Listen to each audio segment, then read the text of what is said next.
ভারতের আলোচিত সমালোচিত টেলিভিশন চ্যানেল রিপাবলিক বাংলা বাংলাদেশে বৈষম্য বিরোধী আন্দোলনের পর থেকেই একের পর এক বিভ্রান্তিকর তথ্য ও গুজব ছড়িয়ে যাচ্ছে। চ্যানেলটির উপস্থাপিকারা অস্বাভাবিক অঙ্গভঙ্গি ও মিথ্যা সংবাদ উপস্থাপনের কারণে বাংলাদেশ সহ নিজ দেশেও ব্যাপক সমালোচিত হচ্ছে। এদিকে ভারতে নিয়মিত কাজ করছেন বাংলাদেশের অনেক শিল্পী। পাশাপাশি বাংলাদেশের পট পরিবর্তনের পর ভারতে আশ্রয় নিয়েছেন বেশ কয়েকজন অভিনেতা অভিনেত্রী। এবার সেসব অভিনয় শিল্পীকে ঘাড় ধাক্কা দিয়ে ভারত থেকে বের করে দেওয়ার কথা বললেন চ্যানেলটির উপস্থাপিকা স্বর্ণালী সরকার। সোশ্যাল মিডিয়ায় ভাইরাল হওয়া এক ভিডিওতে উত্তেজিত অবস্থায় থাকে বলতে শোনা যায়, প্রতিবেশী দেশ থেকে যারা আমাদের দেশে আসছেন, বাংলাদেশি নাগরিক যারা আমাদের দেশে রয়েছেন, থাকছেন, খাচ্ছেন, আমাদের এখানে এসে জীবিকা নির্বাহ করছেন, অভিনয় করছেন, নাম যশ প্রতিপত্তি বানাচ্ছেন, আমাদের ট্যাক্সের টাকায় যাদের অর্থ উপার্জন হয়, তারা বাংলাদেশের অসভ্যতামি দেখে চুপ করে আছেন কেন? বাংলাদেশি অভিনয় শিল্পীদের উপর অভিযোগ তুলে তিনি বলেন, তারা নিজের দেশের মানুষকে কোনো বার্তা দিচ্ছেন না। তোমরা এমন করো না, এমন করা যায় না। ভারত আমাদের বন্ধু।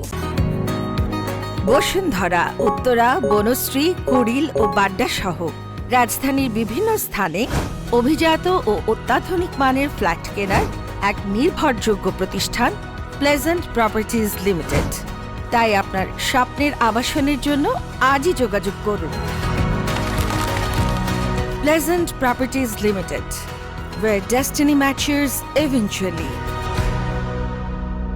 পেহেলগামের হামলার ঘটনা তুলে ধরে তিনি বলেন, আমাদের দেশে এত বড় নারকীয় ঘটনার পরও কোনো নিন্দা জানাচ্ছেন না। তারা শুধুমাত্র নিজেদের লাভ খুঁজছেন। কথায় বলে, কাজের বেলায় কাজী, কাজ ফুরালে পাজি। তারা শুধু নিজেদের কার্য উদ্ধারের জন্য বসে আছেন। সেই সব অভিনেতা অভিনেত্রীদের ঘাড় ধাক্কা দিয়ে বের করে দেওয়া উচিত। এই উপস্থাপিকা বলেন, পশ্চিমবঙ্গে বসবাস করে বাংলা ছবিতে কাজ করেন কোন অধিকারে? পশ্চিমবঙ্গের ছেলে মেয়েদের কাজের সুযোগ কেড়ে নিচ্ছেন কোন অধিকারে? বাংলাদেশি অভিনয় শিল্পীদের থেকেও আমাদের পশ্চিমবঙ্গে অনেক মেধাবী অভিনেতা রয়েছেন। এছাড়া তাদের জন্য বহরমপুর, মালদা, দুর্গাপুর, মুর্শিদাবাদের বহু অভিনয় শিল্পী কাজ হারাচ্ছেন। স্বর্ণালী সরকার দুই বাংলার জনপ্রিয় তারকা অভিনেত্রীর নাম উল্লেখ করে বলেন, জয়া আহসান সহ মিথিলা, তারা কেন চুপ করে রয়েছেন? বাংলাদেশের এই ধরনের অসভ্যতামিগুলো কেন নীরবে সমর্থন করছেন?